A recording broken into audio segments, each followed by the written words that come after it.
আগের ভিডিওতে তো তোমরা সবাই দেখলে যে আমার অনেকগুলো কাজ পেন্ডিং ছিল, সেগুলো আজকে আমি সেরে ফেললাম। প্লাস রুমটা খুব সুন্দর করে ক্লিন করে নিলাম। তো এখন আমি করব স্নান। স্নান করার থেকে বড় কথা, আজকে অনেকটাই রাত হয়ে গেছে, তো কিছু করার নেই।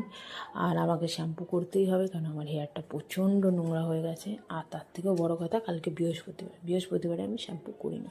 তো স্নান করে ফেললাম, করে রুমে এসে এখন করব স্কিন কেয়ার। কিন্তু গাইজ, আমার একটু মুড নেই আজকে স্কিন কেয়ার করার, কারণ আমি ভীষণ টায়ার্ড। তো হালকা করে আমি স্কিন কেয়ার করলাম। তো লাগাচ্ছি আমি ফেসে রোহন বাদাম অয়েল।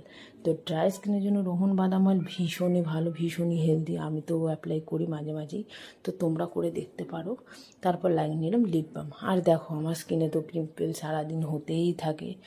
তারপর আমি চুলটা হালকা করে ঝেড়ে নিলাম। আর ভেজা চুলে আমি কখনোই চিরুনি অ্যাপ্লাই করি না, এতে হেয়ার ফল বেশি হয়। এবার আমি বিছানায় উঠে আমার বাবাকে আর ভগবানকে প্রণাম জানিয়ে ঘুমাতে যাব। তো ভিডিওটা কেমন লাগলো অবশ্যই তোমরা জানিও।